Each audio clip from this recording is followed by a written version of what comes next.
And so we want to talk to you about making a living. So, off of that, do you have any comments to start with?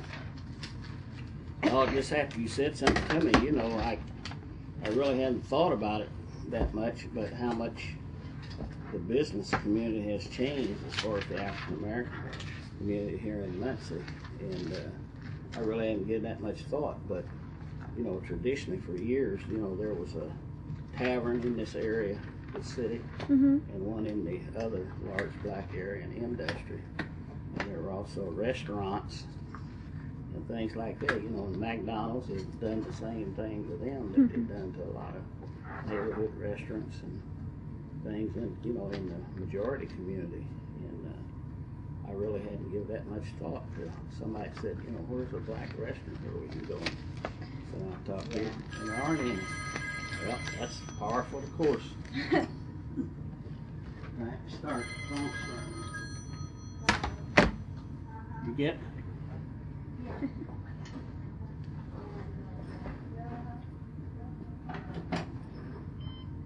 Sorry about that. Oh, that's all right. But, you know, that's basically it, how much it has actually changed. And somebody, were you talking to me about doing a map or something?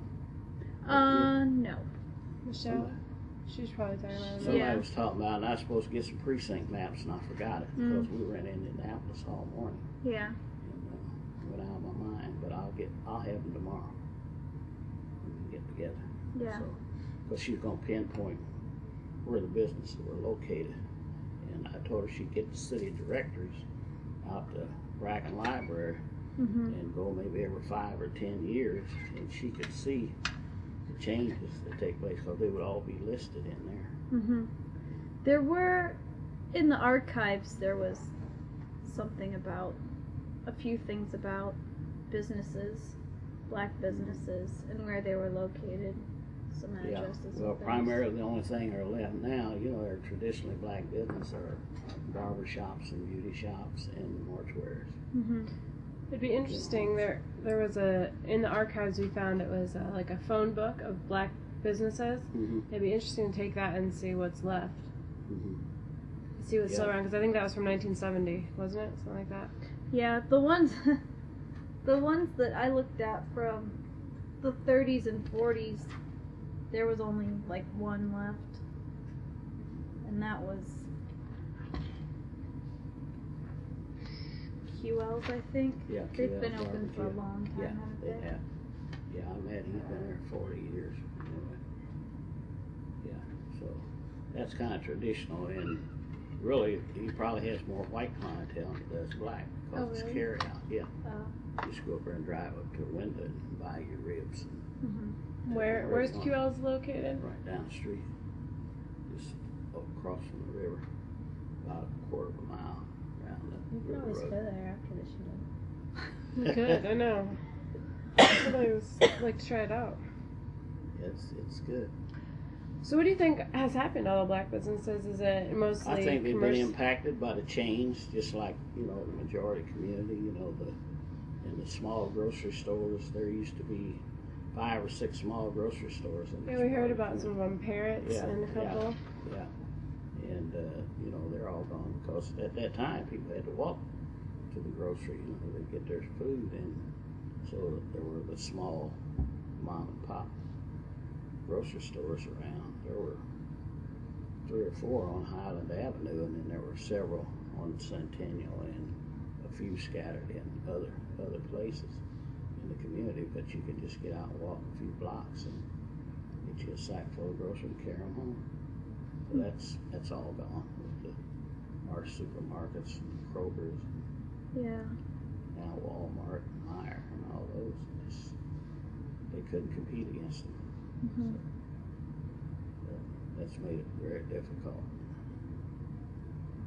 to do that. Well, how did your parents make a living? Well, my father died when I was 3, so I was raised. Myself and my 2 brothers, our mother raised us, and at that time it was basically welfare and washing and ironing, even though my mother had a college degree, she could not Did she? get employment. Yeah. Where did she get her degree from? It was from a school in Kentucky. Let's see, what the heck was the name of that school? I've got her diploma and everything, but it burnt down evidently around. I had diplomas in 1914, and I'll get the name up for you leave. But it's now part of the University of Louisville. It's all the records burned up. Oh, okay. Everything there. They found one book of her graduation class, and they sent me a copy of that from the archives in Kentucky. And it had her name in it and the degrees that she got. And one of them was in domestic something. I don't know what that was. And how can I think of that school's name? I don't know. I'll think of it. So she just had a degree in some sort of domestic.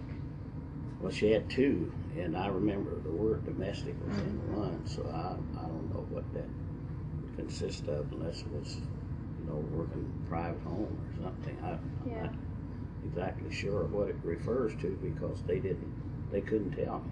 I actually drove all the way to Frankfort, Kentucky, Really? trying to find out. Yeah, and they didn't. They had that little graduation booklet that had my mother's name in it, and I had her degree. They wanted me to leave it with them, but I wouldn't do it. And go make a copy. They said, no, we want the original. So, no, I'm not going to give that up. Did she ever talk about going to college? Not very much. My mother was strange. In fact, I guess a lot of older blacks, evidently their experiences were so unpleasant, they didn't want to talk about it.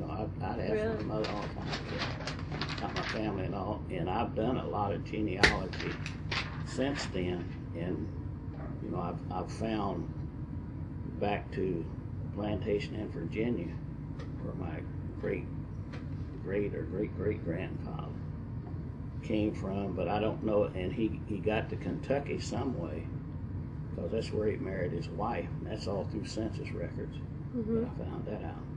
And then they moved into Ohio, and then they came over into Indiana, and were over in one of the three black settlements that was in Randolph County, Indiana, that exhibit that Minnetrista had there, our land, our souls, our freedom. Mm-hmm. And he was there, and tell you the truth, that's the first time I knew what his name was. His name was Patrick Goodall.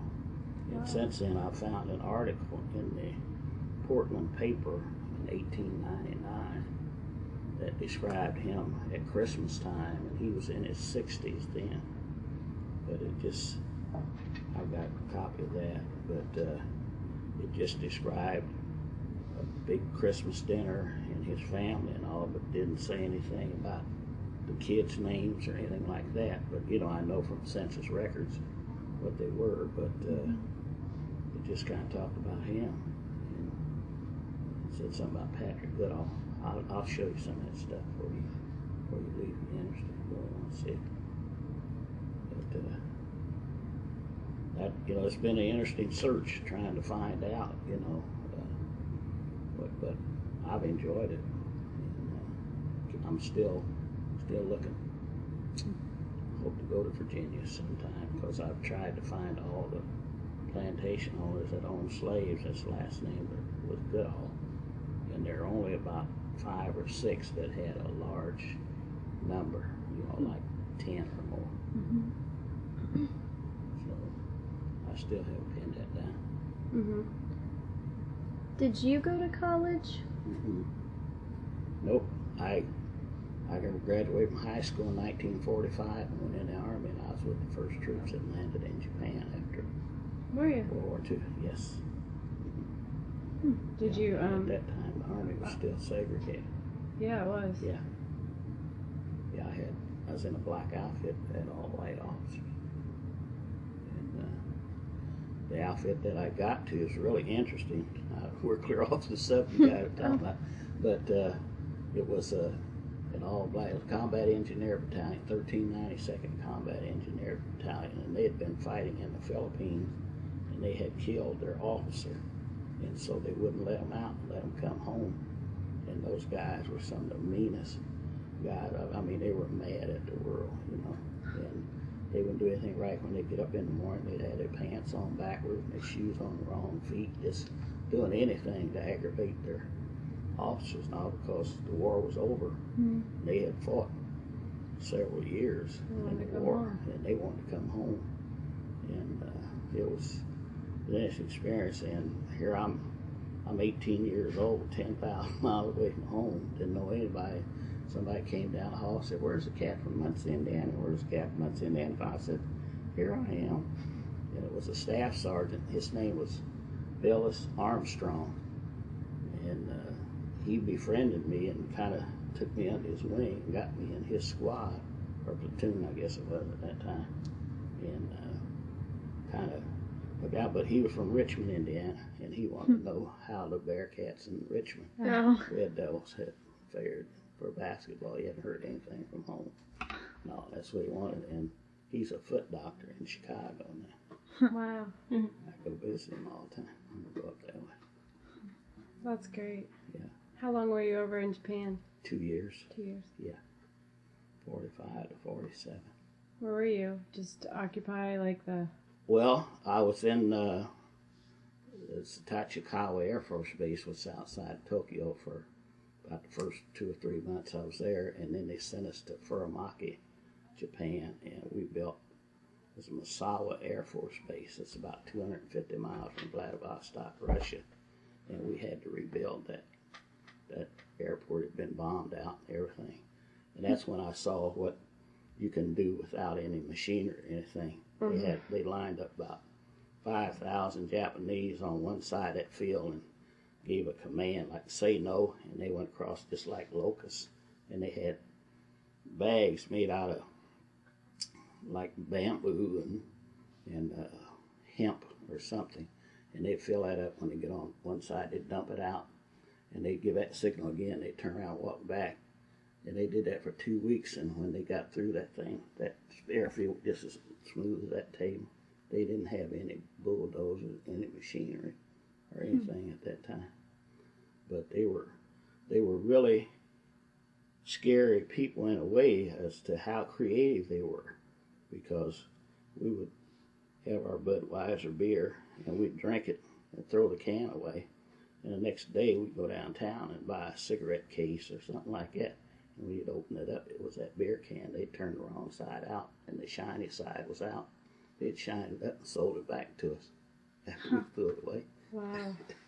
And so it was very interesting, you know.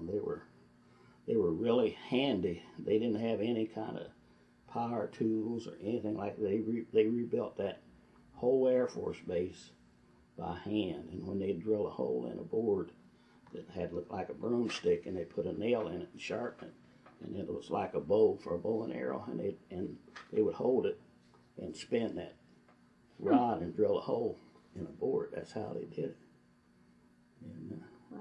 They didn't even have any tools or anything? A hand tool, they had saw, but it wasn't like American saw. It just had a stick on it about 18 inches long, and the blade was kind of a triangle, but it was a long triangle with teeth on it, and that's how they sawed the board.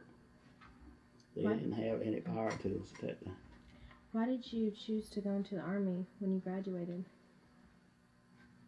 Well, I guess what everybody else was doing, you know, and a lot of the guys that I went to school with, they had left. Like my brother, my oldest brother, he joined the Navy when he was 16 and dropped out of school, and then he came back home and graduated from high school. And that's the way a lot of kids did then, because you could join when you're 16, and, you know, it's just kind of adventurous. And I don't know why I didn't join, but for some reason I stayed home. Was probably with my mother, because my younger brother had contracted polio, and he was in the hospital a lot when he was young. And I know we used to go to take him to Indianapolis. My mother didn't have any way to get there, so the mortician And I just happened to find some receipts. She paid him $5 to take her to Indianapolis to take my brother back to Raleigh Hospital, where he had 12 or 13 operations to enable him to walk. Wow. He walked with a real limp. And I know that when I was in the legislature, a lot of legislation that I signed on to help get passed had to do with handicapped people, and I think it came from my relationship with my youngest brother, that I really had a compassion and stuff for people who had, serious handicaps and all. So I sponsored a lot of that kind of legislation when I was there, and I know that's where it came from. Because we would, when he had to go back, we'd all be sitting up crying all night. We'd go down, and they'd let me and my brother stay with a family of people that my mother knew in Indianapolis, because they wouldn't take us to the hospital because it's too traumatic whenever we'd have to split up, and then we'd be so happy when it was time to go back and get him and bring him home. But I can remember those days pretty vivid. My grandfather had polio too, and he walked polio. Yeah, I always admired my brother because he didn't let that handicap hold him back. He'd play ball, he'd hit a ball, and it might take him 15 minutes to get to first base. He would try, so he'd get out and play when he got older. And when he was able to drive a car, he was in seventh heaven then. And of course, that's how he died, in an automobile accident when he was 21. So, and then my oldest brother, he joined the Army when the Korean War started, and he wasn't over there a month until he came up missing in action. And I didn't find out what happened to him until this past summer. And they've got a commission that's looking for all the missing kids from Korea and Vietnam and maybe a couple of other places. And the veterans officer here put me onto it. And so he gave an address, and I wrote to the people and told them, I'd lost my brother, and this is his serial number. That's all we knew was what his serial number was, and that he was in Korea. And didn't know the outfit he was in or anything, because he wasn't over there long enough to write and tell us anything.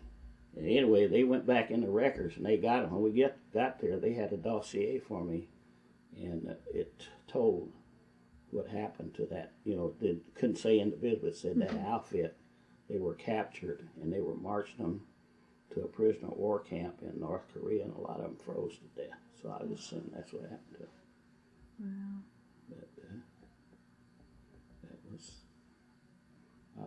my mother would have really been happy to at least know, what happened to him, because she never did. They just told her he'd missed in action, and about 2 or 3 years later said, well, we just presume he's dead. That's all she knew. And he was older than you or younger than you? He was older than I. Uh-huh. Yeah, he was 2 years older than I was. He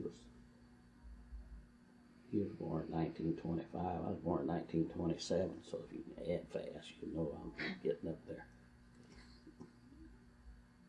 So. After you went in the Army, what did you do? Came back, got married. That's why I didn't go to school. Came back, Freddie and I were high school sweethearts, and she wrote to me almost every day. I think that's what made me get serious. Every day they'd have roll call, I'd feel so sorry for some of those guys. They would go weeks and weeks at a time, never get a letter. Never get a I had a letter. letter every day from her while I was there. So and, we got married when I returned home and started our family. And I had worked in the factory where I was working. It's right down on Highland Avenue. It was a foundry, Muncie Malleable foundry. And I started working there when I was 16 in high school. And Malleable? Yeah, Muncie Malleable is a malleable iron foundry. They made castings for automobile parts, like the housing at the differential. You know what a differential is on a car? It turns the back wheels. Okay. There's a body. Yeah, they made those, and the box that the transmission goes in, and steering knuckles, and a lot. They did it for Chrysler Corporation. It was kind of a supplier of Chrysler, and so at the end you could go to work at 16. That's what the war was on. Anybody could walk and talk and chew gum at the same time. They would hire, because they had what they called cost plus the government. If you were making war material, they would pay the manufacturer whatever the worker and the cost to do the product plus 10%. So the more people they can get working, the more money they made. So they'd hire anybody. And if you could stand on your feet and move around all day. But I did it because, I wanted to help my mother get off of welfare. And she started working in one of the factories here that didn't hire blacks prior to World War II, when workers got so scarce. And she worked at Ball Brothers glass plant. And she became active in the union there. And that had something to do with me getting so interested in it. I don't really remember what motivated me, but I started going to the union meetings, and they elected me recording secretary of the union when I was I got out of service, so I had to be 20. And I thought I was hot stuff until one of them told me one time, I said, well, we elected you Goodall because you were young and we didn't like to write, so you could keep minutes. Didn't have anything to do. Yeah. But and then the time I was 24, I was president at union, and I said that's when I learned what responsibility is all about, because before that I was one of them young guys say, shut the thing down, we don't care and all that. And then when you get to be president, have that responsibility, say, hey, wait a minute, let's think this thing over, because you're going to be the one, the guy that hollers the loudest is the first one that comes to you when you go out on strike and you miss the second paycheck. Hey man, they getting ready to turn my lights off, my kids ain't got enough to eat, they're going to take my car, what am I going to do? So when you have that responsibility, your thought processes change. Yeah. You have that responsibility. It makes a big difference how you think, how you react to situations. So I learned that lesson the hard way. What was your position in that factory? What did you... When I started at 16, I was in the core room, which is, they make the inside of the casting out of sand. They put flour in it and mix it and all, and I was with the sand mixer to mix it for those core makers. And we'd have to go into work like 2 o'clock in the morning, and they would come in and start at 6, and we had to have all that sand ready for them to put in their machines and make the form. And then when that hot metal would go around it, that sand core would begin to crumble, and they'd shake it out, and then you had to hollow the hollowness in the casting to put the gears and things in. So you worked from 2 a.m. because I remember you said 10, 2 to 10. And then you went to school. And then I had to be at school at 10:30 and go to school at 3:30 in the afternoon. And did that junior and senior year. Were there many teenagers who did that? I don't know about many, but there were more than me, that did that. I worked with an older guy in the job I had, but there were guys there, a lot of high school kids at that time, because they needed manpower, they needed bodies for the war. Yeah, because all the other guys that could walk and ride a bicycle is in the Army. And the only ones left were the older men and people who were not well, had a handicap of some kind. They took almost everybody in the Army back then. You went, like I said, you walked, talked, chew gum at the same time you passed. How did you get your job at the factory? My uncle worked there, and I was going down the railroad track one day, just messing around, and I said, I'm going to go in and see if I can get a job. And I ran into him, and they were going to take me over in the foundry part where they poured iron and all. He said, no, that boy's not going over there anymore. Wanted to work here, you put him in the core room. So that's how I got there. they needed people so badly you could pretty much pick a job. Yeah, especially at the lowest paying factories, you know, like Ball Brothers at that time was the lowest paying. I think when I started working down, I think I was making 65 cents an hour, if I remember right. And of course, Chevrolet and Delco and those places were paying probably twice that much at that time. So When you quit the factory to join the military, did you have to reapply when you came back, or did they kind of?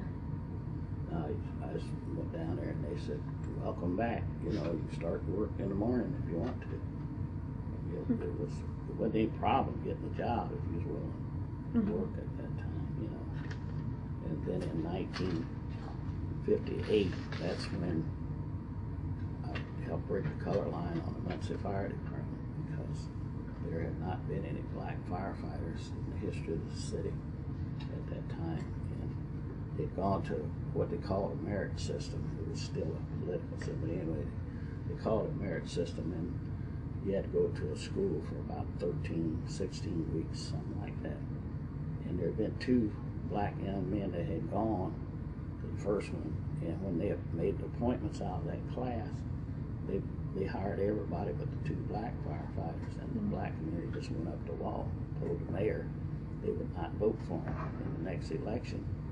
And so they tried to get the 2 of them to go back to school, and one of them wouldn't go. He said, "No, I went one time. You guys lied to me. I'm not going to waste my time more." And so they sent the mayor's deputy assistant and the president of the union at that factory at that time, an older guy named Frank Nelson, here at my house. Well, wasn't here, it was over on the other street where I was born, and asked me if I would go, because they wanted 2 recruits that couldn't anybody find any fault with. No. And I wasn't that hot about going, and so I said, "Well, okay, I'll go just to see if these guys are for real." You know? And that time we were the first 2 that were appointed out at second merit class. Was it a matter of you'd go through the class and then you'd have tests, or was it just you go and you learn and then? Well, yeah, they graded you. You know, you went through and test, but you know, the test was biased because of basically the opinion of the guy who was doing the evaluating. Because it wasn't like you sit down and take a written test. You know, it was climbing ladders and dragging hose and seeing how many pounds of pressure they could put on the nozzle and whether you could hold it or not. All that kind of stuff. You know, were mostly physical, and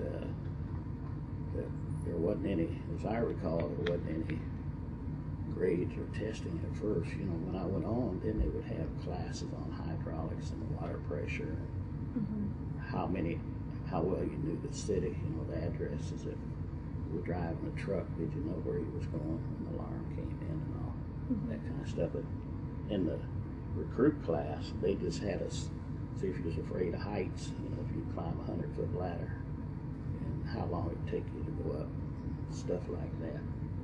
It's basically what they tested us on. It's mostly physical. How long were you a firefighter for? 20 years. How was the treatment while you were there? It was rough at first because they did not want to work with black firefighters. In fact, over half of them signed a petition saying that they would quit before they would work with black firefighters. And so, of course, the mayor, he called, John Blair was the other young man, he called us into his office and he showed us the petition. He said, "I want you to know that I support you guys 100%. You go down and do your job. If you have any problems, you let me know and I'll take care of it." And he issued a written order, and they put on the board, all the stations said, "Anybody that doesn't want to work with Goodall and Blair, I'll accept their resignation." And he didn't get any resignation. Wow. But they still, you know, gave us a hard time. And the thing that really softened it, I think, for both of us, is the fact that I had that connection with organized labor.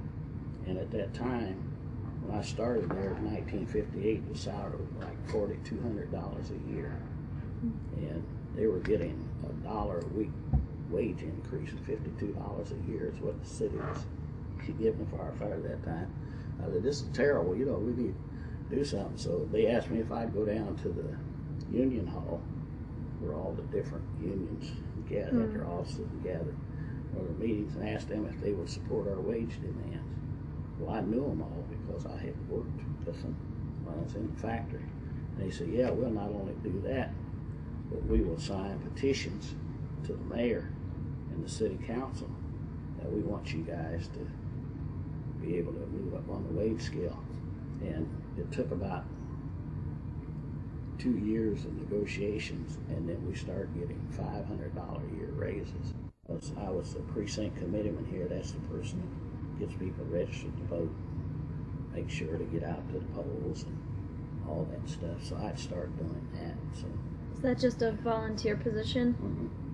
no pay, just you want, you know, and you're the guy that if somebody wants a street light put up or it's out and want it fixed or pothole or something, they call you and you call down to the city street department, wherever it is, and say, this is Goodall, I'm precinct committeeman, precinct 12, Miss Jones got a pothole in front of her house, she wants it filled, and they said, we'll get it next time we're out that way, Goodall. And you know, you were kind of go between the political powers that be and the people in the community. So I did that for 26, 27 years. That's how I became involved further in politics, you know. And I knew those people, and I can remember when I ran for the legislature, and of course no one had even come close to being elected to the legislature because the district's about 85% white. And I went to meet in the union hall. It was about 500 guys in there. And they'd let you talk. So I got up and I said, you know, I've been a precinct committeeman out here for over 20 years, and every one of you guys that are in office right now come out to me and said, Hurley, I'd like for you to help me get elected. And I said, and I've helped every one of you. Now it's my turn. I'm asking you to help me. And you'd be surprised, almost every one of you guys came up to me after that meeting and said, you're right. It's time for us to help you. And they drew their support and money behind me. I was successful. And I was able to stay there, you know, seven 2-year terms, 14 years altogether. And I quit voluntarily because I couldn't spend any time with my grandchildren and all. And plus I was 65 at that time. That's 10 years ago, so I'm telling you how old. So, but you know, I had done it all. You know, I told my wife when I went, I said, you do everything there is to do, because we don't know how long it's going to last. When it's over, it's over. And so we were able to do so much, you know, and meet so many people all over the country. You know, about half of the Congressional Black Caucus now, I know those people personally because they were state legislators prior to being elected to Congress. So we had those experiences. And I got to go to the White House a couple of times. President Carter was president, and Clinton was president. My wife and I went. Got a chance to go see Nelson Mandela when they first let him out of prison. And probably, I think I met every one of the presidents since Eisenhower. So it's been interesting. It's the anniversary of Nelson Mandela getting out of prison today. Is it today? Yeah, but that was really an interesting time. You know, it was so emotional for me because we were there in the House of Representatives with all the joint Congress, you know, the Senate and the House and the Supreme Court justices and leaders from all over the world. He just gotten out. It was his first trip to the United States. You know, and I'm sitting there in the House chamber with Congressman Sharp. Phil Sharp was our congressman at that time. And that tall, proud black man walked down to the back of that chamber. I tears just rolled out my eyes. You know, I was so proud to see him do that. And he is really one of the major figures of the 20th century. And I would put him right up there with any of them. Definitely. Because if it hadn't been been somebody like him, there had been a bloodbath in South Africa. He was the only one that could have done that thing peacefully. He had the stature to do it. And I had a question. Yeah. I was looking in the archives, and they had this program that's sponsored by Action, I believe, where they it was a summer program where they would hire teenagers and like had a lot of activities. Yeah. But how long did that? Because I seen it was in like. Bringing back some memories. I'd almost like to forget. Because I know it was the summer of 1967 yeah. when all the riots were taking place all over the country, Cleveland and Watson, Los Angeles, and all of that. And so the mayor called me to his office at that time and asked me if I would be willing to take a leave of absence from the fire department. They would still pay me and all, and work with the young people in the African American community to kind of help keep them busy and keep them doing things, because they were throwing rocks at fire trucks and, and anything that had to do with the government. Young blacks were really angry at that time. And so I spent that whole summer in 1967 working at community center in this part of the city and in the industry area. And, and I'd always been one of those people that said that poor people know more what they need than people who are the do-gooders who are trying to help them. That was my theme at that time. And during that time, I found out that that was absolutely not true. I mean, they didn't have anything to do anything with.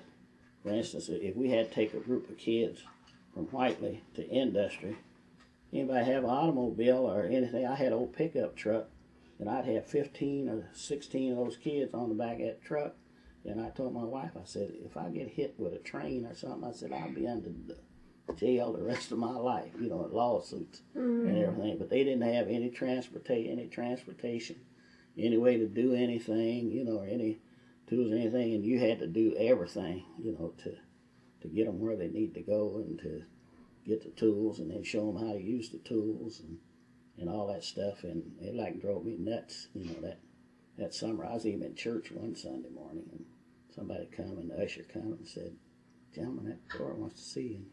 I went to the door. He said, "Mr. Goodall, you got to come quick." Said, "They having a big fight over here at the center over on Willard Street over at all." And I had to leave. I told my wife, I got to leave. I got to run over here and see what's going on.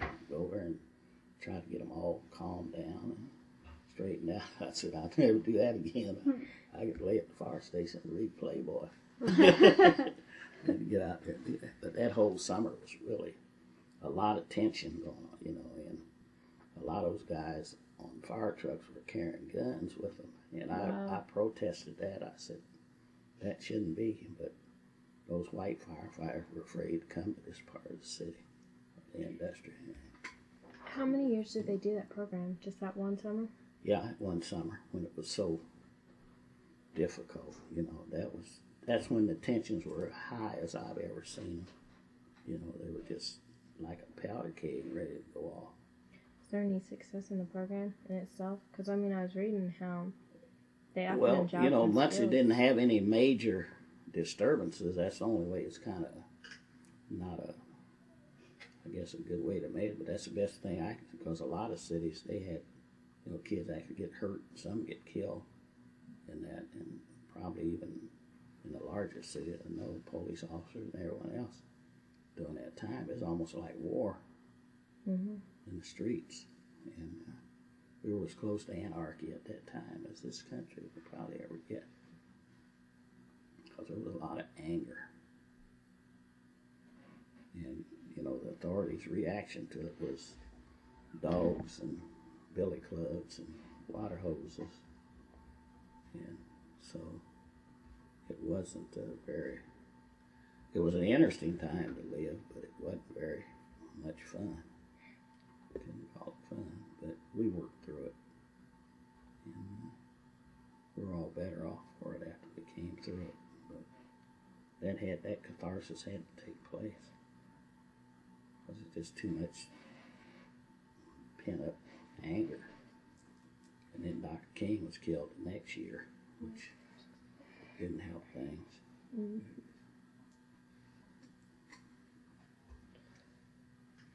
What do you think is the best way for African Americans to make a living in Muncie, then or today? Well, I guess the best way to prepare themselves for the future is, to get as much education as they can, but that's also counterproductive too, because once they get the education, 9 times out of 10 they leave for opportunities that aren't available here for them. For one reason or another, some of it is because of race, and some of it's because, even young white kids have trouble getting employment here commensurate to their qualifications and all. So, they don't have stakes down like I do, so they just pick up and leave, and you can't blame them. They have to go where the opportunity is for them. But it's not anything like it was, but it's still, we just got some real difficult economic problems in this part of the country because we were kind of the Rust Belt industry, heavy industry, and a lot of that's gone overseas where it's cheaper labor. And I think, the powers that be need to find some way to correct that problem, because you can make all the automobiles and TV and stuff you want. If people aren't working, they can't buy them when they ship them back here. It's true. So, they're killing the goose that laid the golden egg in search of more profits.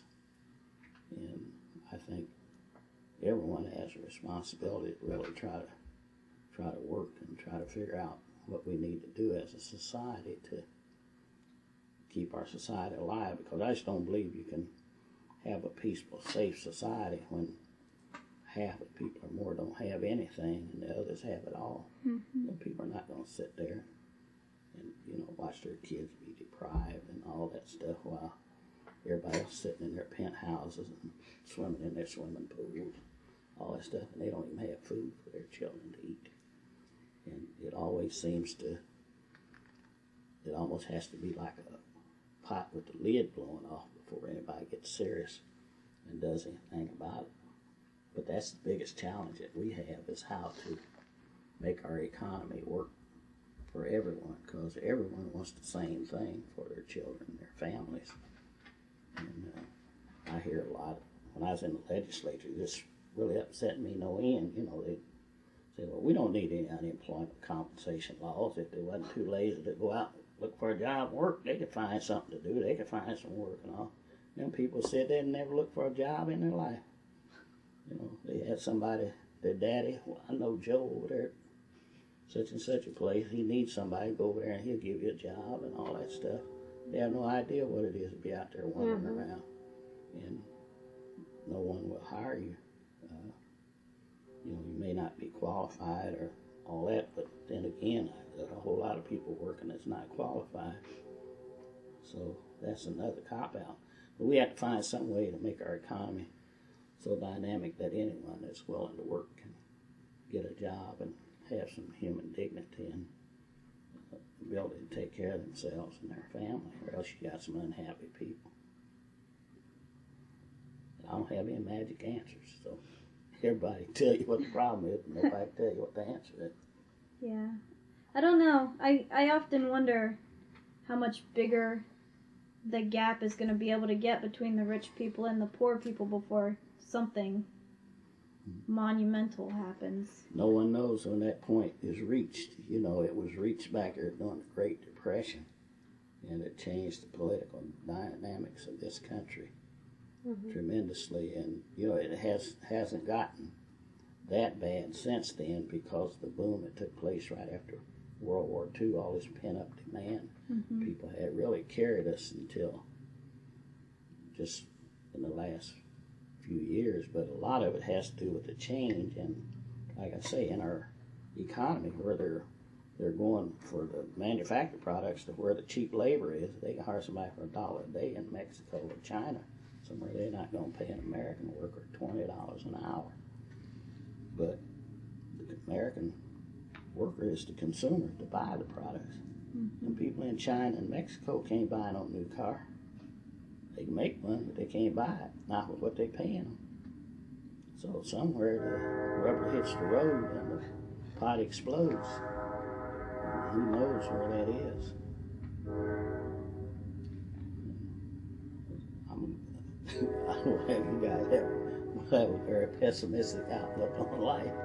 You listen to me, but it does. It bothers me that the people, you know, at the top don't seem to realize, you know, the powder keg that they're building. I mean, they're just so smug in where they're at, what they're doing, and their bank accounts and all that. They just say, well, the peons, we don't have nothing, they're just too lazy to work. And that's the way they throw it off and dismiss any responsibility for making things change. Yeah. It'd be really hard to teach them, too. Because, you know, they're already at a position where they can't go back. I mean, their name's known. They can't. Yeah, you're right. They can't figure out what it's like to go out and try and find a job if everybody already knows who they are. Yeah, that's a tragedy of the whole situation, because once it gets out of control, they go when the wagon comes. Nobody don't care how much money you got when they start, you know, seeking revenge for the fate life has given them. And that happens in countries all the time, where peons rise up. When they strike out, they strike out at anybody that just got wealth and money and all that stuff, and blame them for the problems.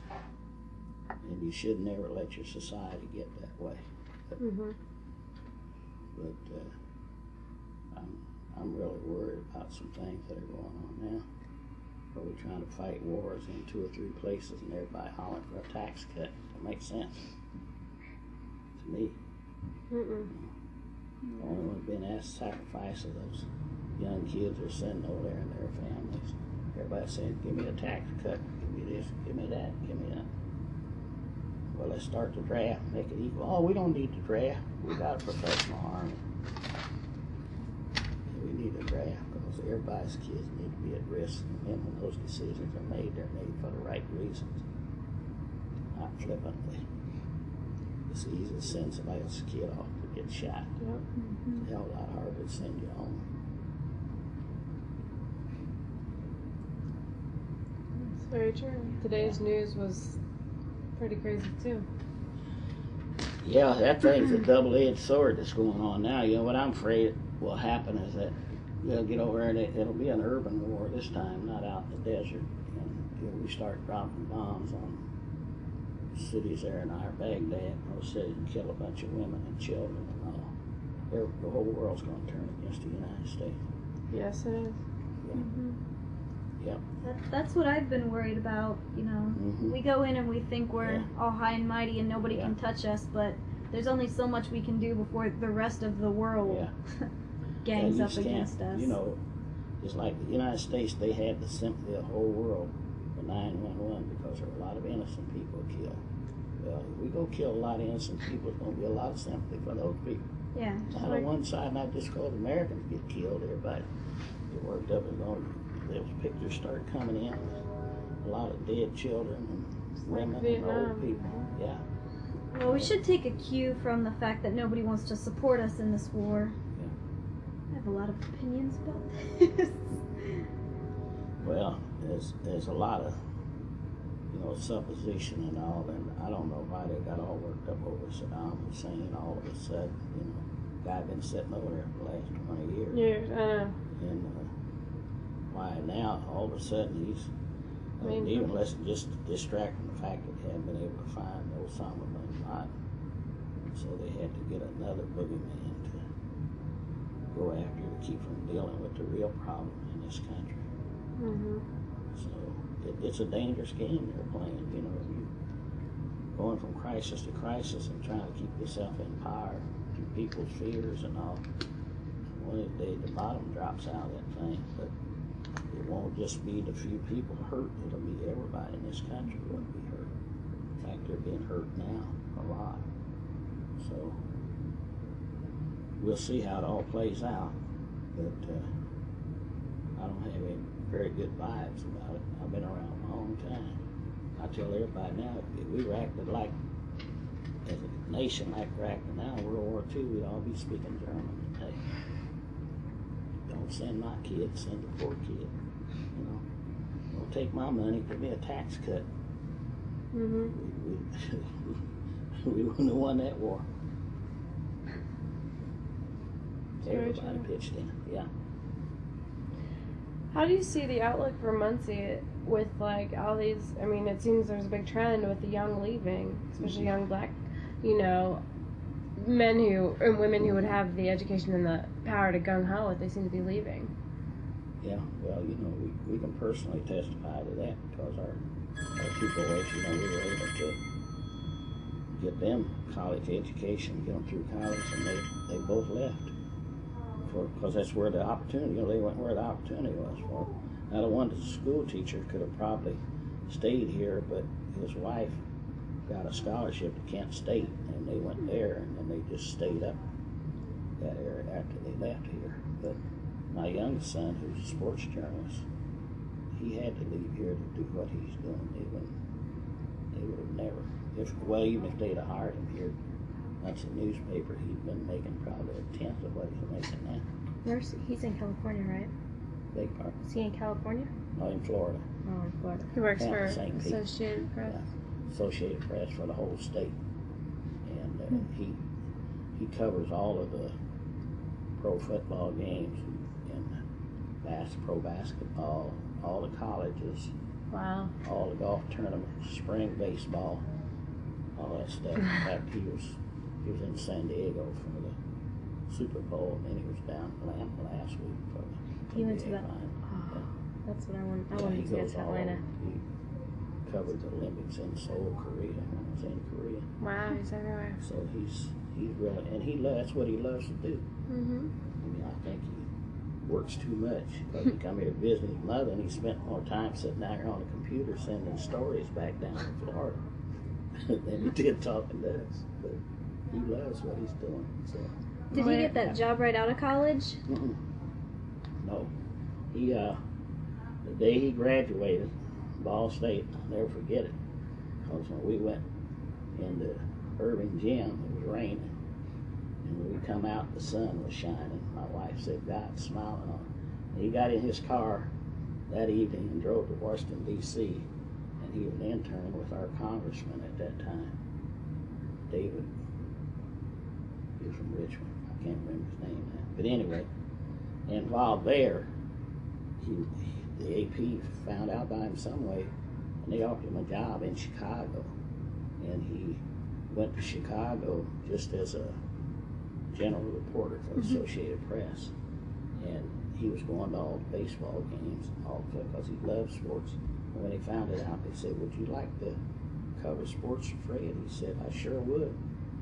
And so they started signing him to do the ball games up there. And then they had that big riot in Miami. What's that place down there where black people live?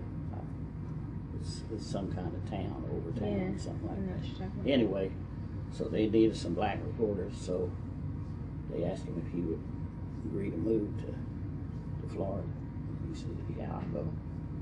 And he went down there, and he was just kind of general reporting, and they found out he was interested in sports. And so they signed him there. He was in Miami then for about 5 years. And then they sent him to Tampa because that was more center of the state. And so he could go to Gainesville and Jacksonville and Miami and all over there. So he's been doing that for the last 20 years. What about your other? Son. Yeah. He went to Ball State? No. The No. older one went to DePaul University down in In Greencastle? Yeah. And he got his master's in Ball State because he taught here in Muncie for 2 or 3 years before he went to Akron. But they would still been in Muncie had his wife not gotten that fellowship or something at Kent State. And they moved up there. What does she do? She's a college professor. So. Cool. What did your son teach when he was in Muncie? Northside High School. Out there where Northside Middle School Is is now, and that's the one that you fought against. Yeah. Yeah, we sued the school system over it. That was an interesting time. They thought we would go away, but they didn't know I was too stubborn to quit. Mm-hmm. But, you know, they were just wrong in what they were trying to do. That school was not needed, and anybody studied demographics told them exactly what we said would happen. So you don't have enough students to fill up 3 high schools, and they didn't. But after they built it, they were afraid to let Ball State have it because they were afraid they would move Burris over there, and then Burris could double its enrollment. And every time they lost a student, they lost the state ADA. That's the average daily attendance money. That's about $5,000 a year for each student now. Wow. So you're talking about big bucks. Definitely. Mm-hmm. Yeah, you lose 100 students. You're talking about $500,000 a year that the school corporation loses in state ADA. So there's always some politics to everything that happens. Do you think there's a way to be able to maintain some of the young black here? I mean, well, it'd be really difficult. You know, things would really have to change. And right now, one of the real problems that I see, you know, with the black community in particular, is that we're getting left behind. You know, technologically. You know, I'll have a computer, and I keep saying I'm gonna buy one, and I said, now if I buy this one, it's gonna be obsolete in 2 weeks. And so I just won't buy it. You know, won't take that step. And I would venture to say that 75% of black homes do not have a computer now. And so that digital divide is going to get greater and greater. And the old people, they done passed that stage where they can deal with them.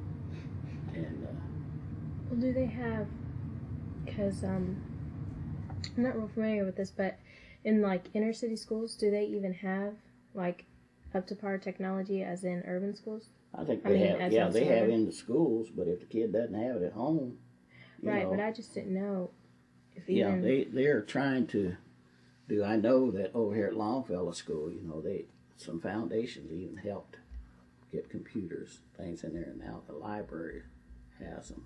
And they were going to close this library right over here on Centennial, and I was able to work with our legislators and get enough money because a private citizen owned the building, and he kept going up on the rent. They were saying they couldn't afford the rent and all. You know, only talking about $500 or $600 a month, but that's what they were crying about. You know. So I went to them. I said, well, if we get the money to buy the building, will you guys buy it? And then you can fix it. I said, we can't, the roof leaks, and we can't fix it because he owns the building, and we can't fix his building for him. I don't think they thought we could get the money. But anyway, I went to the legislator that took my place and talked to him. And I told him, I said, you get that money, you don't have to worry about getting elected the rest of your life. So we got it. we got $100,000, so they bought the building and bought a little speakeasy next to it. And tore that down, put a parking lot in. It's a nice facility. And it's located right there across from the school where the kids can walk across the street and get to the library. So it was a real asset for our community that we couldn't afford to lose, but we had lost it had, you know, someone not gotten aggressive and got the money for the library system to purchase it. So now they don't have any excuse. They don't have to pay no rent. And they can put a roof on it and do whatever they need to because they're building. And we got it from the gambling money. Built Indiana. There used to be a speakeasy next to it? Yeah, it's kind of a non-licensed dive, you know, like thing that they have every now and then in neighborhoods. You know, this guy in there and they sell liquor, and dance and barbecue and all that stuff. But it's not a good place for the neighborhood, you know. So we were able to purchase that building and get rid of it. They put a nice parking lot there. Plus, it gives them room to expand the library if they want to do it. But I just felt strongly that the young people here in this community needed it, and I knew we could get the money, so we were able to do that.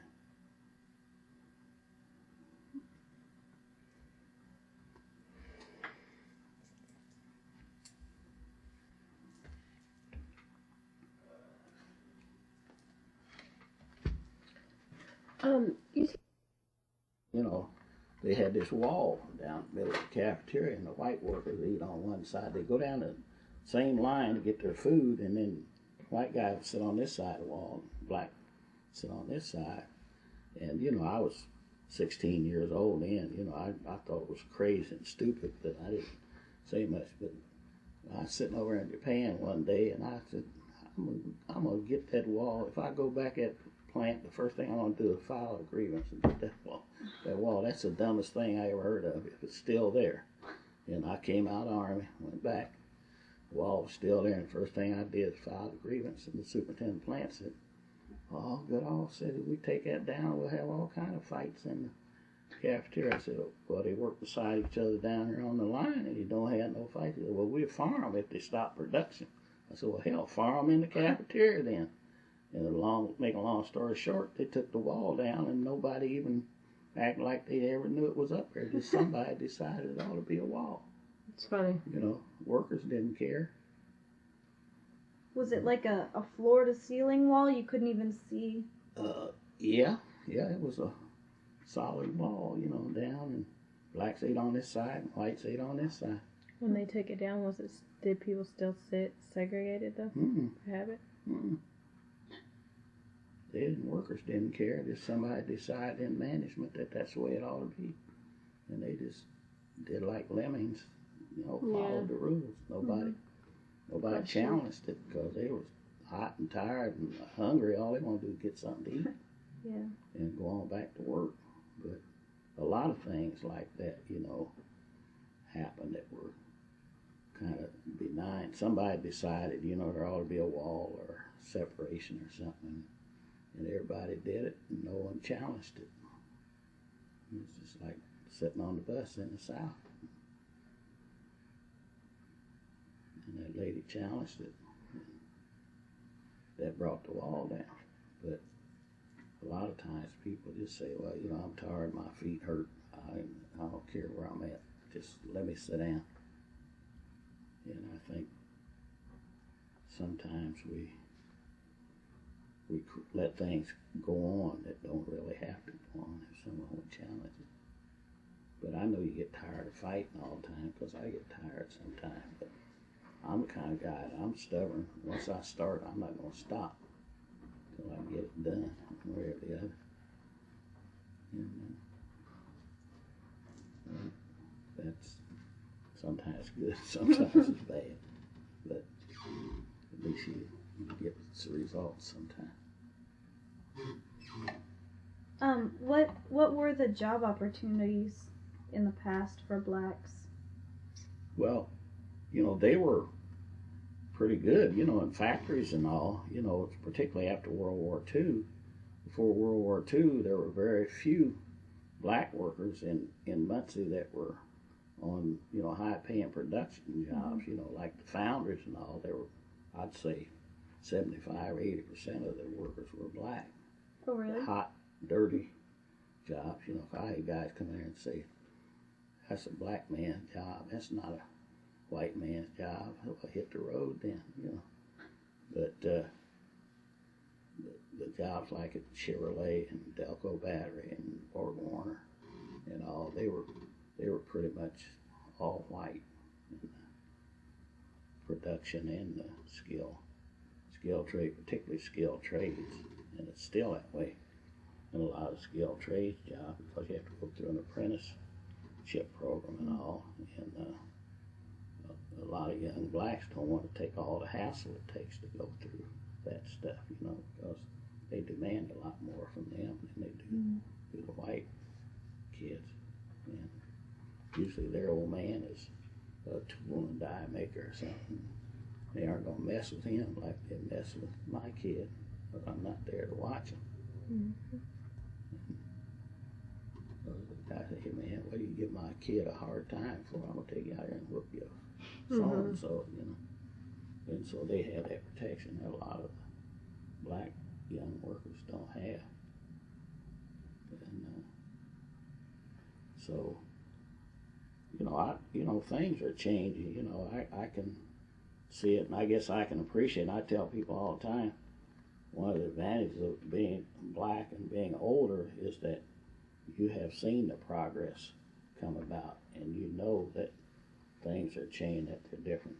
But young people want to know, well, why do I have to go through this? I haven't done anything to anybody or hurt anybody. Why should I have to put up with it? And they don't. And when you say, well, man, you should have been here 50 years ago and saw what, I don't want to hear that. I don't care what happened 50 years ago. I'm interested in what's now. Mm-hmm. And you can understand that, And so they don't have that perspective of time that some of us do, that tends to make you a little more tolerant or patient or whatever you want to call it. But I know my kids, they would just go up the wall and something like that happened to them. I'd have to talk to them, sit down and talk to them, Well, the world don't end with a ball game or something because you got cheated or something, because you can get these rowdies, go to Anderson or Richmond, and you're allowed to come out here and all the windows will be busted out of your car. They just got that heated. And you get a different perspective after you've lived a little while. You aren't as impatient. Why don't you think there's any major black businesses in Muncie? What was limiting them? Well, I think traditionally it's how businesses evolve and how they develop. And usually for, whites in business, a lot of it is that the grandfather and the father and now the son is doing the business and the business is established. That's all. But a lot of it was from lending institutions refusing to let blacks have the money and take the chance that they take from whites. And, a lot of it, just a lot of red tape and hoops that you have to jump through. Like they talk about affirmative action up there at Michigan now. Mm-hmm. And, they don't see anything wrong with it if a guy has graduated from IU and he went to school with John Jones, and John Jones is now the dean out at IU, and you say, hey, John, this is Joe. I'm sending Junior down there. I want you to take care of him. Junior's going to get everything he needs, and he's going to get taken care of, and he's going to get in. But we don't have no Joes to call and say, I'm sending Junior down. So we have to jump over the hoop twice as high to even get the opportunity, because there's no relationship between our community and the people who are running these institutions. And that makes it doubly hard. I tell a story all the time. I was talking to Nancy Carlson, who interviewed Ed Ball before he died, and she was telling me that he had said when he went to Yale during the Great Depression and all, and when he came back to the company, they wanted to find a space for him, so they fired one of the vice presidents to make a vice president slot for him, and how bad he felt that man had a family and he had to give up his job and take care of his kid. And I said, well, that's white affirmative action. So you had it all the time. If your daddy had the money, hell, he made a place for you. He had to fire somebody else. That's tough. Didn't have nothing to do with your qualifications or whether they were able to. He couldn't come out of Yale, come out of college, and know as much as the man was already there doing the job. But they let that man go to make a place for Ed, and they were in a position to do that. And we have never been in a position to do that for our kids, for the most part. we had talked to Miss Bartleson, is the one who had mentioned that as far as the black community goes, there's like an issue with as far as communication goes, like as far as job links, like kind of on the same lines. So like networking. Yeah, networking. As far as that goes, would you agree with that? Meaning there's a lack of communication and networking throughout the black community, because it's kind of. Well, you know, I don't think it has anything to do as far as employment goes. I think there's probably some problems in some other areas, but you know, unless you know somebody that knows somebody, I don't care how much you talk to somebody, you can't do anything for them. You know, if I hadn't gotten involved in the political system here and made a lot of friends in politics and all, I couldn't pick up the phone and call a guy and say, hey, you know, something's wrong out here, we want to get it straightened out and all, and he would pay attention to me. He'll pay attention to me because you know when you get ready to run again, I'm going to be up there saying, you lying SOB, you know, I tried to get you to do something, you wouldn't do nothing, I'm going to go out and try to get you beat. But you have to get involved like that in order to have some clout to make people get anything done. And so, you know, I've always believed I'd rather be doing it to somebody else than have them doing it to me all the time. You know, you sit on the sidelines and moan and groan and cry and don't get involved. They just go on without you, so they don't need you. But if you make yourself known, you can have a great impact, you know, and maybe you could help somebody, you know, somewhere along the road, you know. But if you just sit there and gripe, you know, people get tired of hearing you gripe and they won't even listen to you anymore, let alone do anything. They just go around you and ignore you.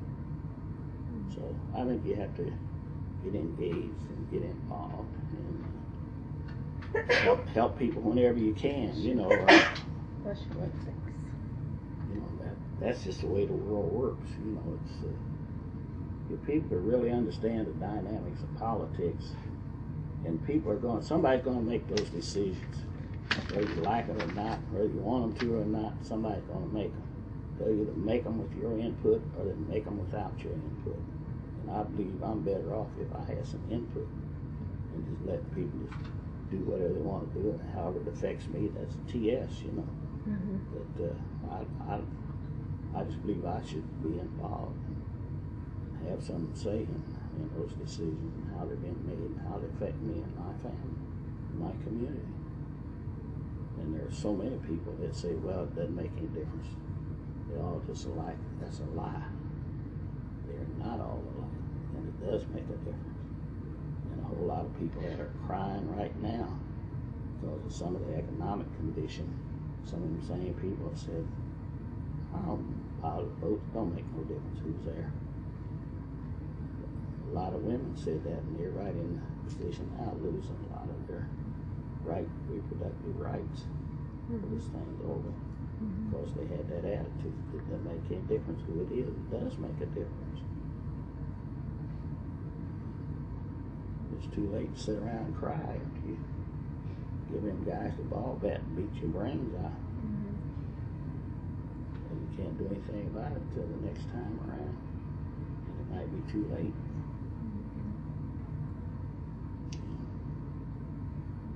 But, you know, there are more good people than there are bad people. They just get off their dust and do something. Yeah. Unfortunately, it's the guys that want to mess with people, the ones that work the hardest.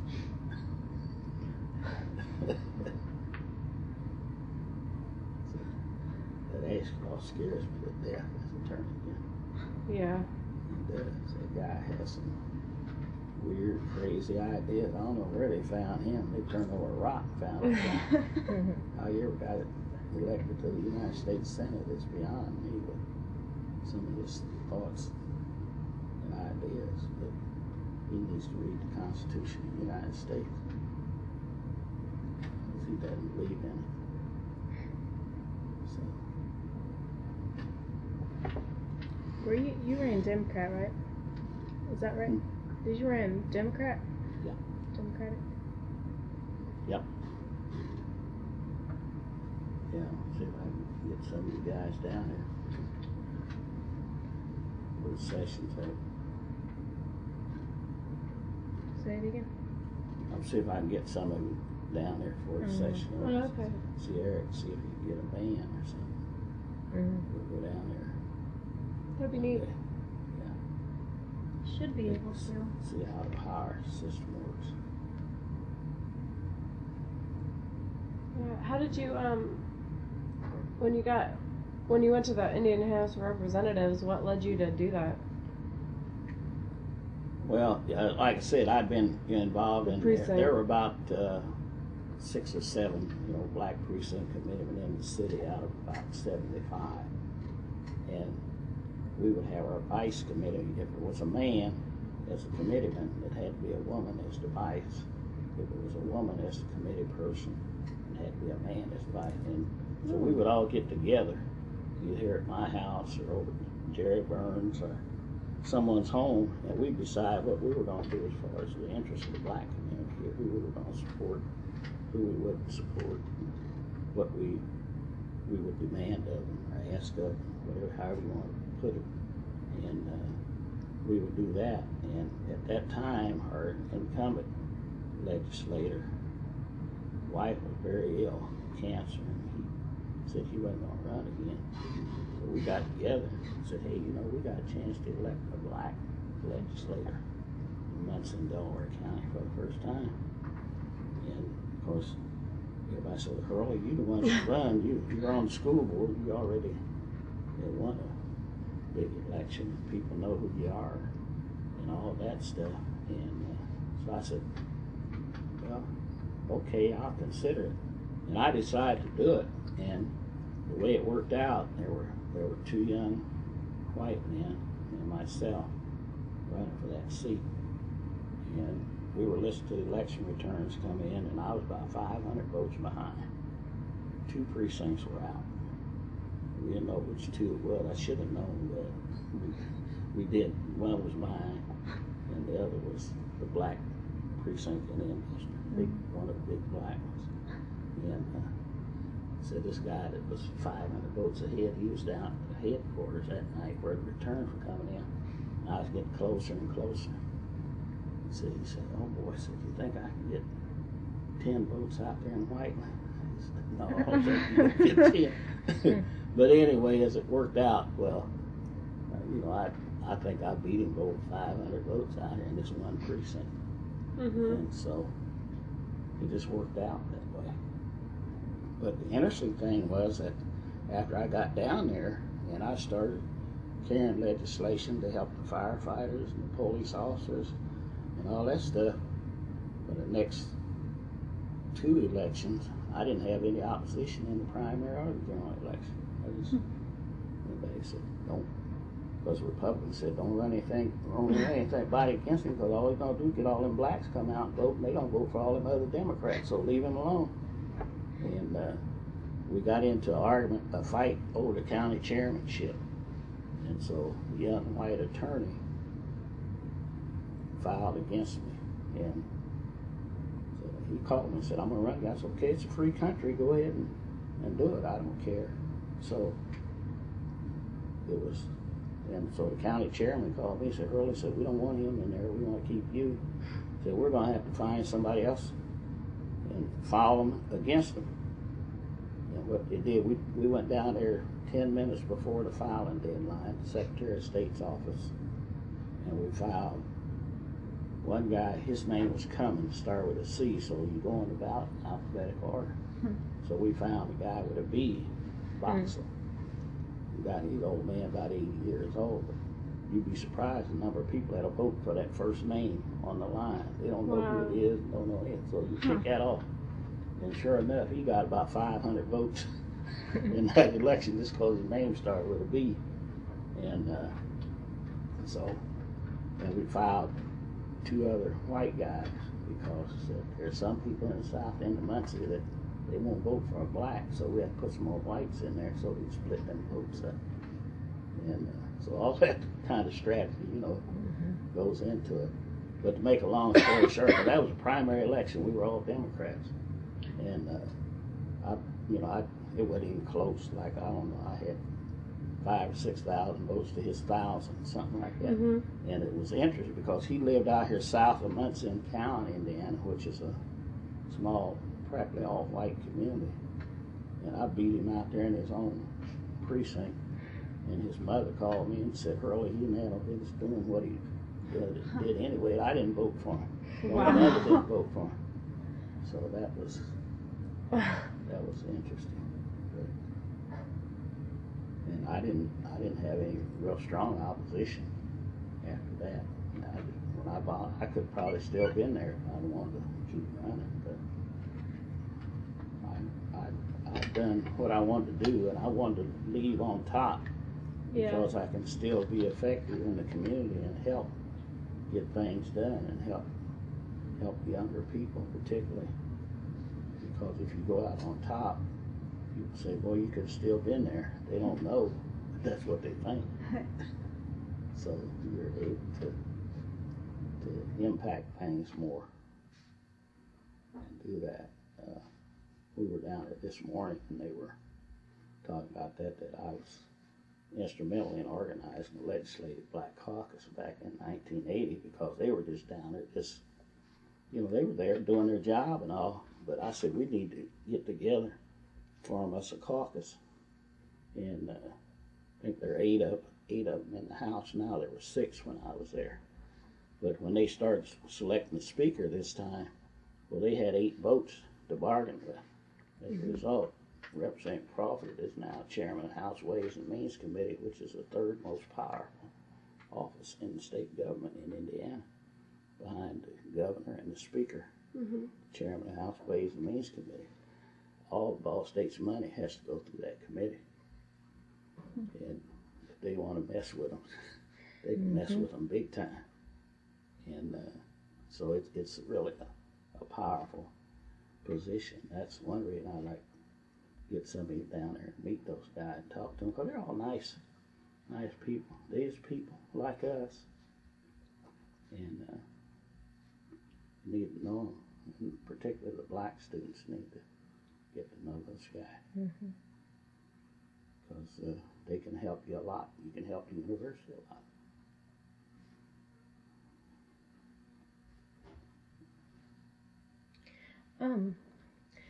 Who signed that baseball up there? Did your son get that? No. Some guy is a retired firefighter that I worked with for the 20 years I was on there, and he lived in Florida. And he told me who it was. This is a Brooklyn Dodger main guy that gave it to him. He was a manager down there. See if I can tell you what I'm looking at.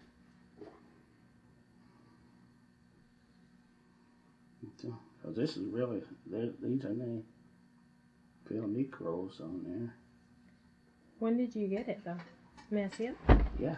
I got it, I don't know, 2 or 3 years ago. She's asked about that baseball you gave me, that autographed baseball.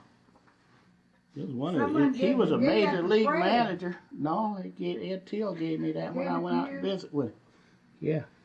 He was sick, and I went out there to see him, and he gave me that ball. Are you a baseball fan? Slightly. I guess you could say that. I haven't been keeping up this year like I should. Well, in the past year, I should say.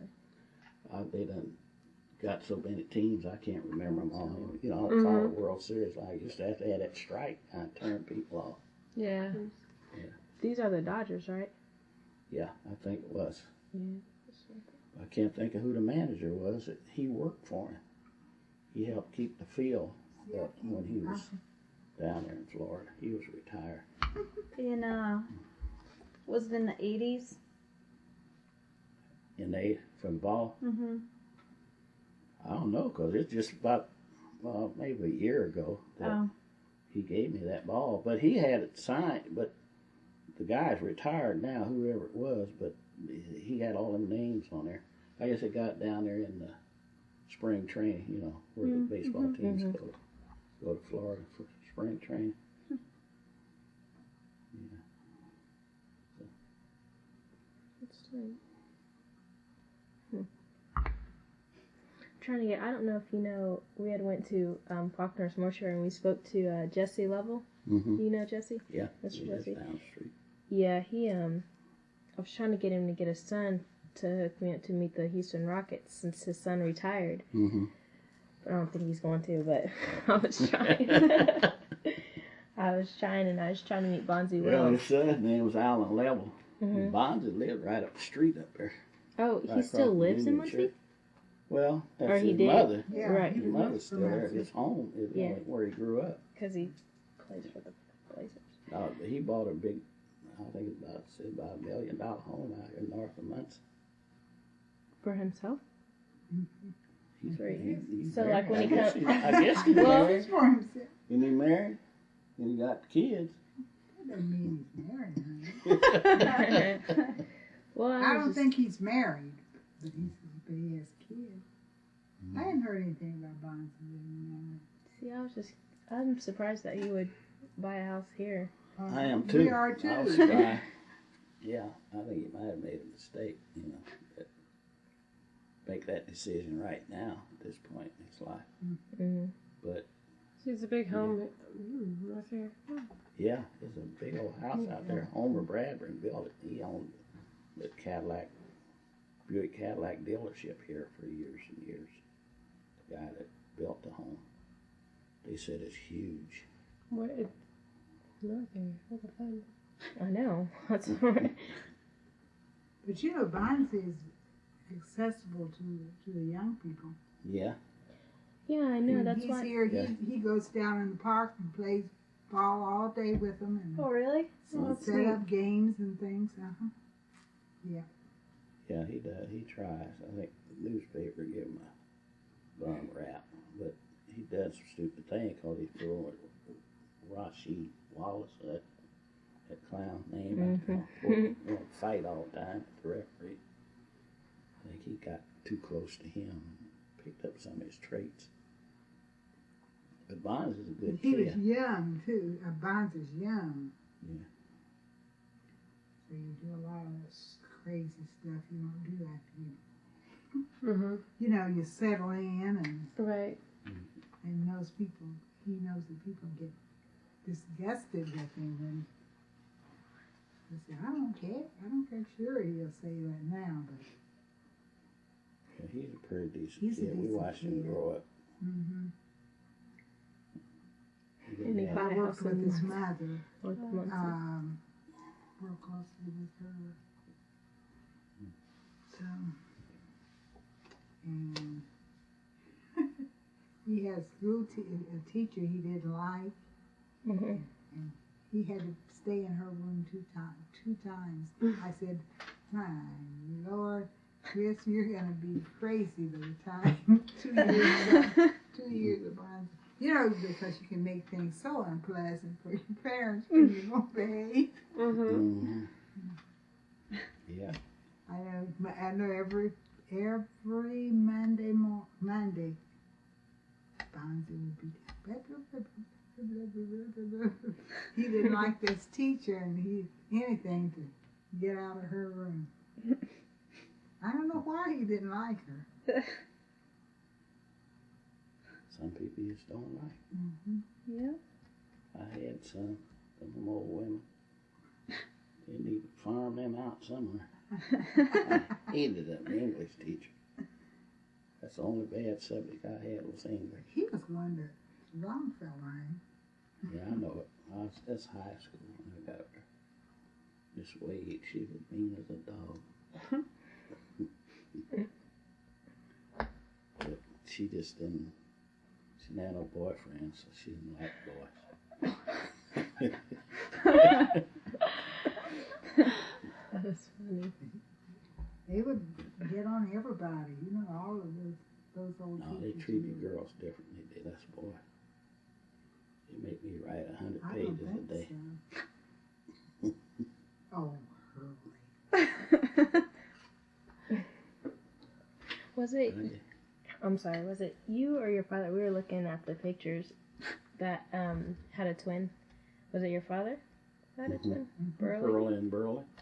Yeah, that's how I got my name. Mm-hmm. Hurley and Burley were twins. picture. Yeah, but they said my father's on there, but I don't see his name on it.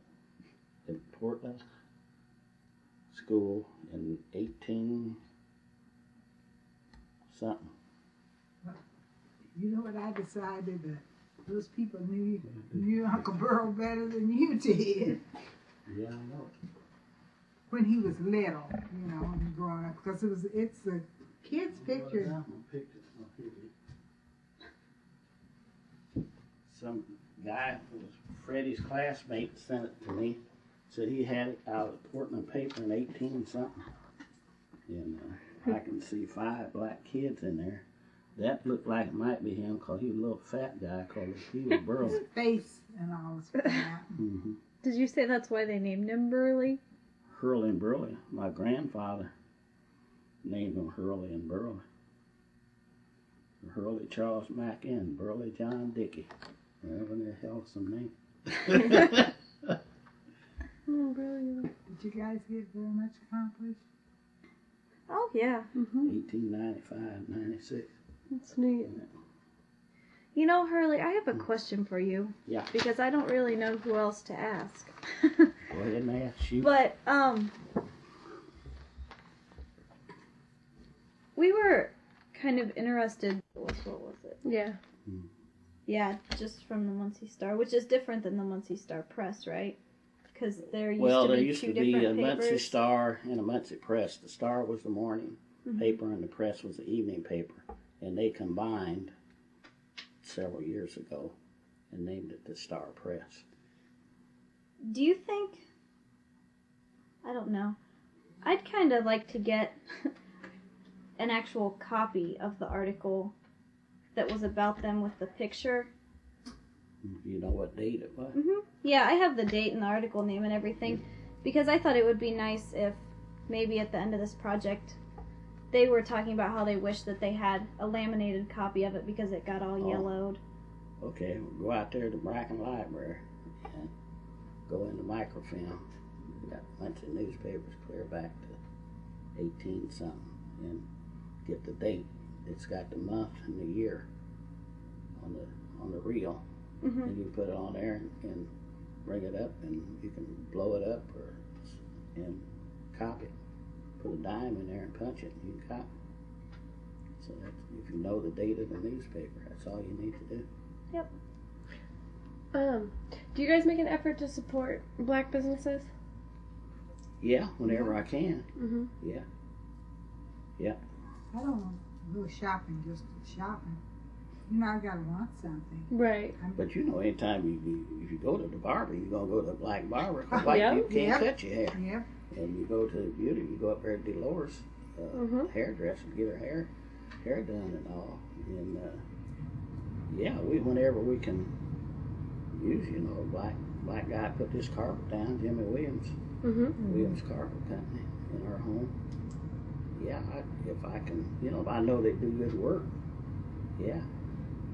And usually my car, it'd be a black mechanic that fix it. Where's there a black mechanic around here? Herb Murphy lives right down. His place right down on Lowell Street. On what street? Lowell. Lowell. Yeah, that's next street. That's the next street over. And that's one block. Go down the corner, turn right one block, and turn left. He's got a little garage down there where he fixes a lot of junk cars. They're sitting around there. People fuss at him. I do too. They have all that junk down there. But he's a good mechanic. Yeah.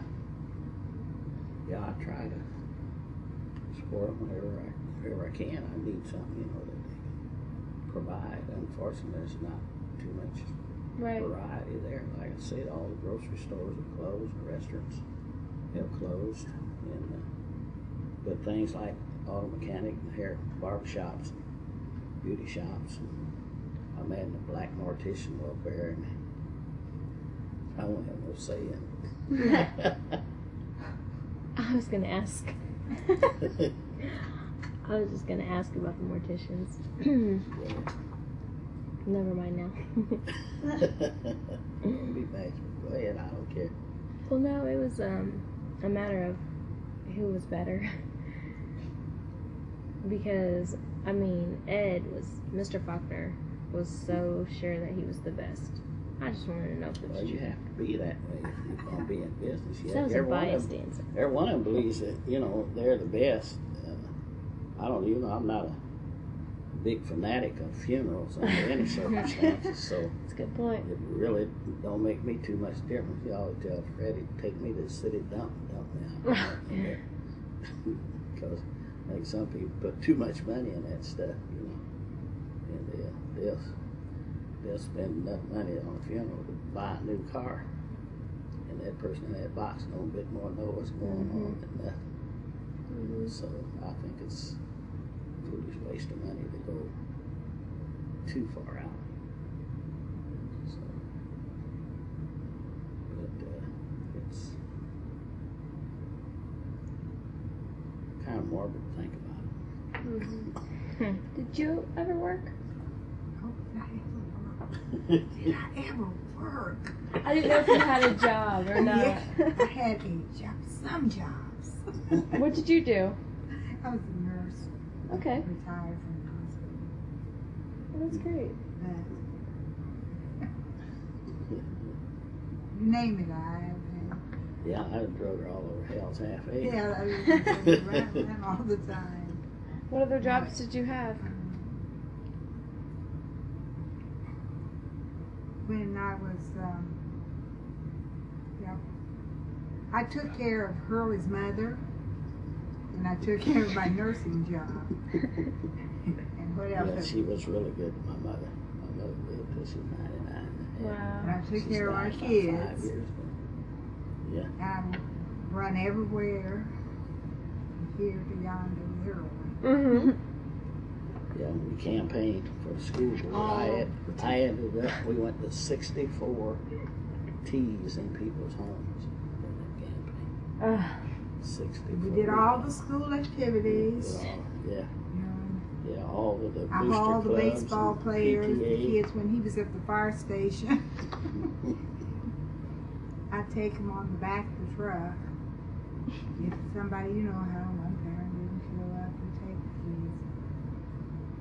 I told her, I don't want to drive with all those kids on that truck anymore.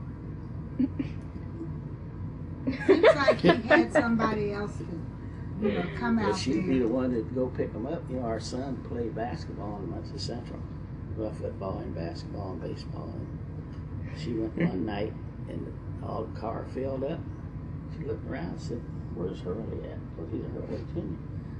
My son was standing outside, and all the kids that filled. She said, "Somebody got to get out and let my son in." That's who I came at. Miss Goodall, would you let me out at such and such a place, one of those little places where they shouldn't be? You know, 11 or 12 o'clock at night. I'll say, when did you move, sweetie? I haven't moved. I didn't move. I said, well, what, oh, I picked you up on the other corner up there, didn't I? Yes, ma'am. And I said, well, that's where you're going. I can't make you go in the house, but I'm going to let you out at home. They didn't give us any staff. But all those kids, they really appreciate it. You didn't know it at the time, but now they'll tell you.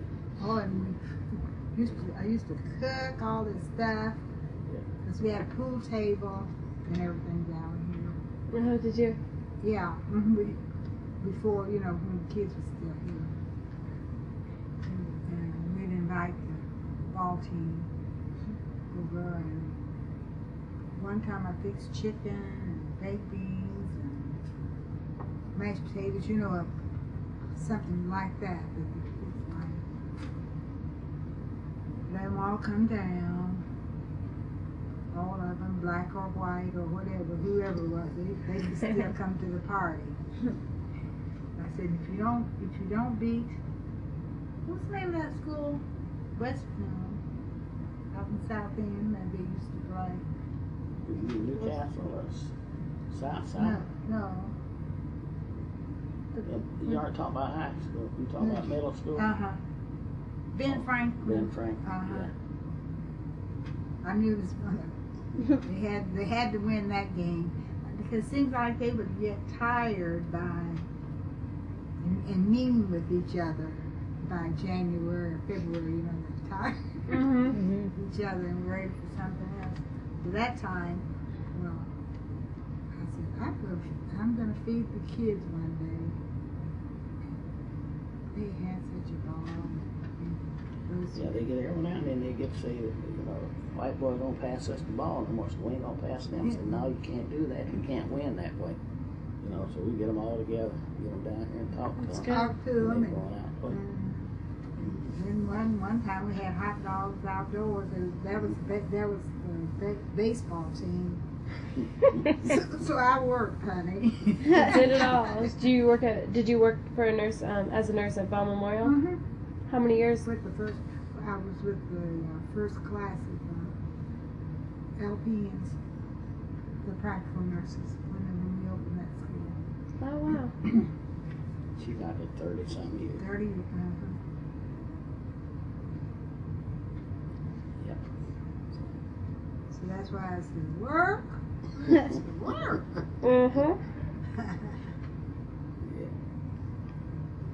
I've earned my sit down. Definitely. You both have. Yeah. Times 10. Well, we've been fortunate, you know. Oh, we yeah. got paid back a lot of time. Like I told them, I went to the legislature. I said, let's do everything we can do. Because we don't know how long it's going to last, you know. And she got involved with the Assembly Wives Club down here. And she was, well, we held the National Convention in Indianapolis in 1986.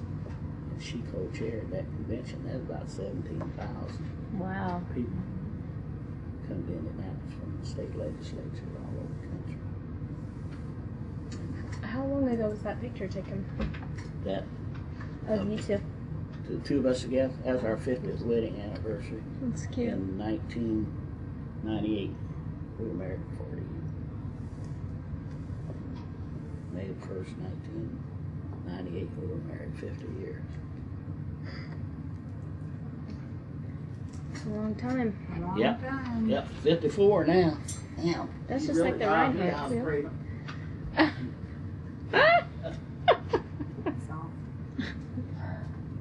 I'll tell you, Teray called. Oh, she did? Thank you. She said she didn't Oh. need to talk to you. I told her you. That should have been Ball State's president. Greg right Williams. there. See who's Colin with her. Powell. Can I see this? So she just, and her husband was saying thanks too. So He's biracial? Greg Greg Williams? Yeah. Mm-hmm. His mom was white and his dad, He Buster, was wrote the black. book. He thought he was white until he came to nuts and he found out He looks his white. father was black. Colin Powell, though. That's the man right there. He was all over the TV today. Did you turn me out? Didn't get to see the news Crazy today. stuff going on, man. Like what? Some tape they put over the Al Jazeera TV, maybe Bin Laden, and saying he's aligning with Iraq. That's- What a that's my surprise. Oldest brother, Scary he stuff. was in the Navy, World War II, and then he was killed in Korea. What a surprise. Two people who hate us are getting together to fight us. I'm still shocked that he's biracial. Yeah. Yeah. Yeah, he had. his I mother can't was believe white. that Ball State passed him out.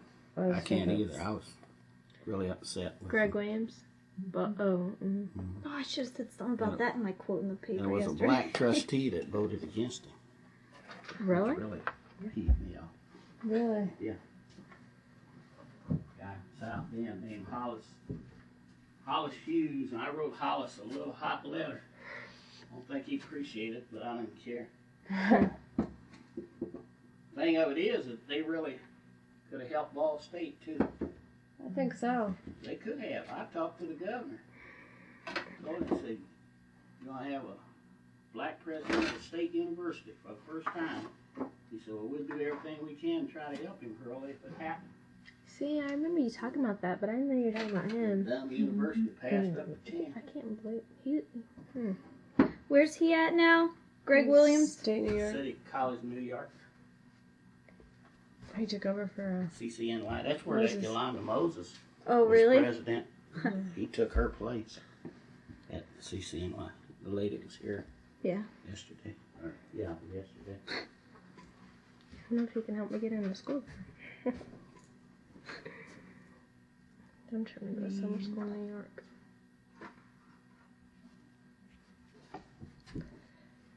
You guys have seen it all. And then some. Yeah. I have a question for you. Oh. This is just kind of a random, I don't know. But do you think Ball State is diverse?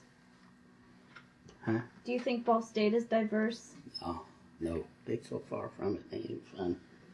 That's what I said. The news reporter for the Daily News was asking me yesterday because we went to Yolanda Moses's talk, and afterwards we were standing around. The reporter came up to me and she was like, "Do you think Ball State is diverse?" And I said, "No," and she laughed, probably not expecting me to answer so quickly. I guess if some people's frame of mind is if you have one black student, then you're diverse. Oh, Ann and I were ripping up some bridges yesterday. We were talking about I how think diverse it is. they really hurt the university when they get into that kind of mindset, because I think it broadens everybody's horizon if you have that mix in your Definitely. in your educational experience.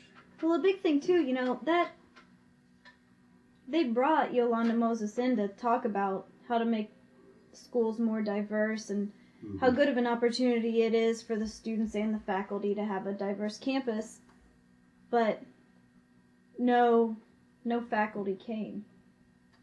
There were a few professors.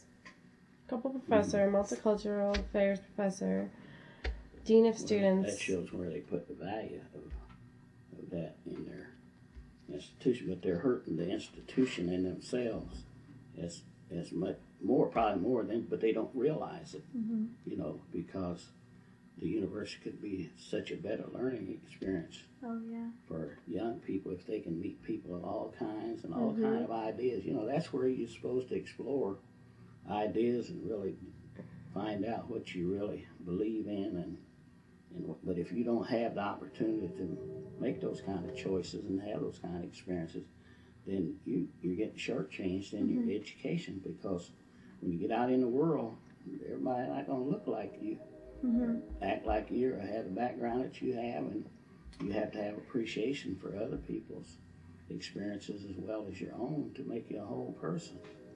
And they're really cheating the young people when they do that, but they get a comfort zone where they feel comfortable, and they don't want to get out of that comfort zone. And they have the luxury of staying in that comfort zone because they have the power to decide who's going to be there and who's not going to be there. But that may be a safe haven for them, but they're really shortchanging the young people out there when they do that. And I think young people from this area, the state, and the country need that experience more than a lot of kids from urban areas. Yes. Do you think there is, this is a bogus question, but do you think, like, let's say at, I don't know, Atlanta Clark or something, do you think there's like a white student fighting for diversity there? Like what we're going through now? Wouldn't that be weird? Yeah, it would be weird, but I don't know why it would happen. I mean, I don't know why any black college would not want to recruit white students if they could. I mean, because I know there's no resistance from any black students to having white students around or white faculty around, because that's the experience that we grow up with. It's the people that grow up in that white cocoon that don't want to get outside. Yeah, that's right. That's what Mr. Ed Faulkner said. He made the comment that white people do not adjust well in how do you put it? Interracial situation. Right. I didn't want to. Well, but in that sense, they don't have the chance to do it. you know, mostly it's, if you really don't have the actual experience, the stereotypes you grow up with become true to you. Mm-hmm. You know, and if people keep saying, well, those people are dangerous or they're this or that, that becomes a reality to you. Unless you say, no, that's not true. You know, I knew some, I didn't like some of them, and some of them I'd like. Mm-hmm. And, so it really helps everybody, you know, and for the world you guys are going to grow up in, it's even more important. Because the world is changing, you know, rapidly, and with China becoming a superpower, and with all them people over there in India and all that, it's going to be a biracial world y'all going to grow up in, whether you like it or not. And those countries are going to be a lot more powerful in that equation than they have been historically. Like, I wonder, because I've traveled within the United States, but I really haven't got to travel overseas, and I definitely don't plan on anytime soon, but I was just wondering if they face, like, there's black people all over the world, in every country you go to, and I wonder, like, in, like, London or any place like that, or, like, in Ireland, do they face the same things that we face? I think in London there's some of that takes place, but I think a lot of it can transfer from America to England. And, There's a lot of Americans and, Yeah, in England. but I mean, but they've got other differences, you know, like in Northern Ireland, you know, the Catholics and Protestants fight all the time, you know, and that's kind of a heritage or tradition or whatever you want to call it. You know, there's as much religious bigotry as there is racial bigotry in the world. Yeah, I was just And it sounds kind of stupid to me, but I guess if you're a true believer and you believe your way is right and the other people's way is wrong, you know, that's the way you're brought up, that's the way you're raised, that's what you're taught, that's what you become. Mm-hmm. And it's tragic, it's too bad that it's that way, but to me, religious nut is about the worst kind of bigot you can find. You know, if you take it to that extreme, that your way is right and everybody else's way is wrong. Mm-hmm. It can be very, very misleading. You know, I was a little upset with our preacher Sunday because some of the kids were there, and he made a comment about Jewish people think they ought to be in heaven or something because they're Jews, because their grandpa and grandma, which I thought was a stupid remark. But he makes a lot of stupid remarks. I'll get a chance to tell him. Mm-hmm. Yeah. He wasn't thinking, he got carried away. He saw two new people sitting out there. He started that crazy crap. You grow up. But I mean, he didn't know whether some of those kids I know, were but I of Jewish just heritage said or not. He shouldn't. If that's what he felt, that's what he thought. Keep it to himself. Mm-hmm. You know, because it sounds stupid to me when he said it. Well, very good. What did Well, I he say? put his mind. Well, what did I say? It'd be like talking that post, but I'm You gonna tell should, him. when you don't have anything to say, just be quiet. Mm-hmm. He doesn't have to keep on talking. But, you know, He doesn't know when to shut up. That's true.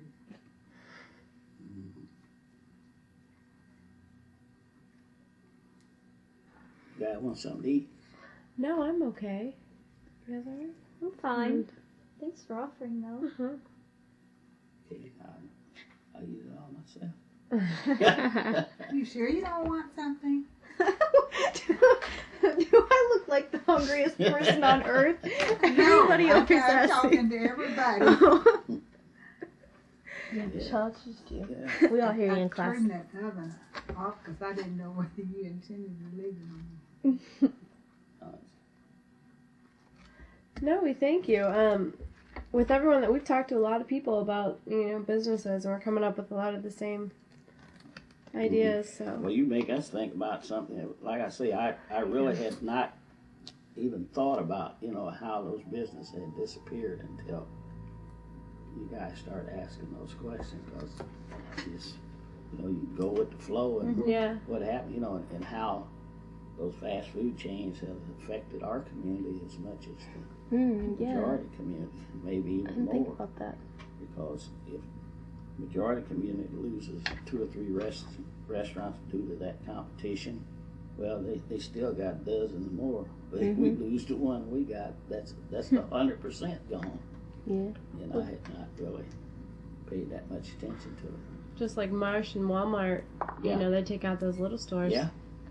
Oh yeah, it used to be a little neighborhood store on almost every corner, every other block, and you could go and get the basics, you know, gallon of quart of milk or a loaf of bread and canned goods and stuff like that. You may have to go to the meat market to get your meat, get good cuts and all, because they were so small they couldn't keep good meat on. But they are all gone. As a kid, you could walk down the corner and get you a penny candy bar.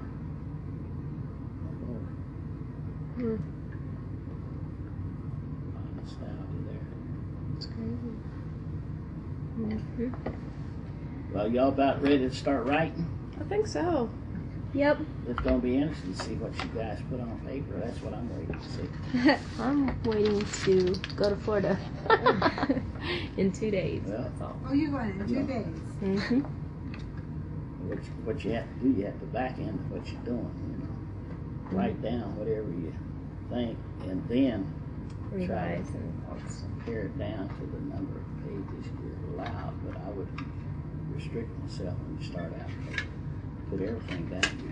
You don't know what direction you're going to go into. You really have to make those hard choices. Yeah, I think it's going to be tough, but I think from the way I've heard other people talk, we seem to have about the best direction. Yeah. On where our chapter is going. There are still people who are kind of lost.